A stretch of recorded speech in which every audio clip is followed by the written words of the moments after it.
ଶାନ୍ତନୁ ସେ ଶାନ୍ତନୁ ଅଥଚ ଚରିତ୍ରରେ ସେ ଥିଲେ ଶାନ୍ତନୁ ପୁତ୍ର ଭୀଷ୍ମଙ୍କ ତୁଲ୍ୟ। ଚିରକୁମାର, ଅଟଳ, ଏକନିଷ୍ଠ, ପରୋପକାରୀ ଏବଂ ପ୍ରତିଜ୍ଞାବଦ୍ଧ। ପଶ୍ଚିମ ଓଡ଼ିଶାର କଳା, ସଂସ୍କୃତି, ପରମ୍ପରା ଏବଂ ସର୍ବୋପରି କୌଶଳୀ ପରିଚିତି ନିର୍ମାଣ ପାଇଁ ଭୀଷ୍ମଙ୍କ ସଦୃଶ ସେ ଥିଲେ ଅଙ୍ଗୀକାରବଦ୍ଧ। ବରଗଡ଼ର ପ୍ରଥିତ ଯଶା ସାମ୍ବାଦିକ ଶାନ୍ତନୁ ବିଶ୍ୱାଳ ଆଉ ନାହାନ୍ତି। ଏକଥା ସହଜରେ ହଜମ କରି ହେଉନାହିଁ। ଯେତେବେଳେ ଆଜିର ସାମ୍ବାଦିକତା କାମଳ ପୀଡ଼ିତ, ସେ ଥିଲେ ତାର ଚରମ ବ୍ୟତିକ୍ରମ। ନିର୍ଭୀକତା ଓ ନିରପେକ୍ଷତା ଥିଲା ତାଙ୍କର ସହଜାତ ପ୍ରବୃତ୍ତି। ସଚୋଟତା ଥିଲା ତାଙ୍କ ଚରିତ୍ରର ଅନ୍ୟତମ ବିଭବ। ଜଣେ ନିରପେକ୍ଷ ସାମ୍ବାଦିକ ହେଇ ମଧ୍ୟ ସେ ଥିଲେ ଅଜାତ ଶତ୍ରୁ। ସରକାରର ବ୍ୟବସ୍ଥା ଅଛି, ସଂଗ୍ରାମୀ ମାନଙ୍କୁ ଦେବାର ଲାଗି ବ୍ୟବସ୍ଥା କରାହେଇଛି। ତ ସେଇଟା କାଁ ହେଇଛି, ତାକୁ ଯେତେବେଳେ ନୂଆ ସରକାର ଗୋଟେ ଜିଲ୍ଲାପାଳଟେ ଆସନ୍, ସେ ଜାଣି ନାଇଁ ପାରବା ଗୋଟେ ପାଣିମରା ବୋଲି ଜାଗାଟି ଅଛି, ସଂଗ୍ରାମୀ ଅଛନ୍ ବୋଲି।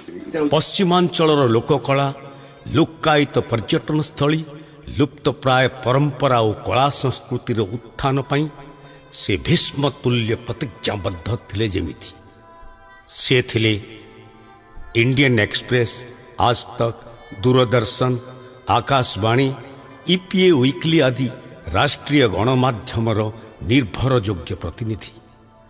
ତାଙ୍କର ଅଦମ୍ୟ ଓ ଅନବରତ ପ୍ରଚେଷ୍ଟା ବଳରେ ଭଟଲି ଦଧିବାମାନଙ୍କ ପ୍ରସିଦ୍ଧ ରଥଯାତ୍ରା ହେଉ, କୁଚିପାଲିର ଜୁଗାର ଯାତ୍ରା ହେଉ, ଲୋକଲୋଚନକୁ ଆସିପାରିଥିଲା।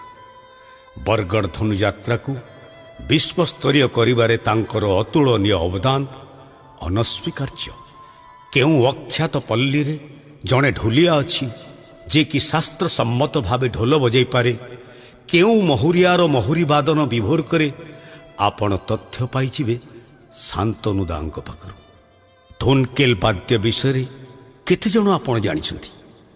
ପଶ୍ଚିମ ଓଡ଼ିଶାର ଏହି ବିଲୁପ୍ତ ପ୍ରାୟ କଳାର ଇତିହାସ ଏବଂ ଏହାର ପୁନରୁତ୍ଥାନ ପାଇଁ ସେ ପଶ୍ଚିମ ଓଡ଼ିଶାର କୋଣ ଅନୁକୋଣରେ ଘୁରି ବୁଲୁଥିଲେ। ନୃସିଂହନାଥକୁ ଜାତୀୟ ସ୍ତରର ପର୍ଯ୍ୟଟନ କେନ୍ଦ୍ର କରିବା, ସ୍ୱାଧୀନତା ସଂଗ୍ରାମରେ ଚରମ ତ୍ୟାଗ କରିଥିବା ଘେସ୍ ଜମିଦାର ପରିବାରର ସ୍ମୃତି ସମ୍ପଦକୁ ଉଜାଗର କରିବା ତଥା ବରଗଡ଼ର ଐତିହାସିକ ବୀରଛକକୁ ପ୍ରସିଦ୍ଧ କରିବା ଏହି ଦେବବ୍ରତଙ୍କର ଚରମ ବ୍ରତ ଥିଲା। ମାନବିକତା ଥିଲା ତାଙ୍କ ବ୍ୟକ୍ତିତ୍ୱର ଅନନ୍ୟ ବିଭବ।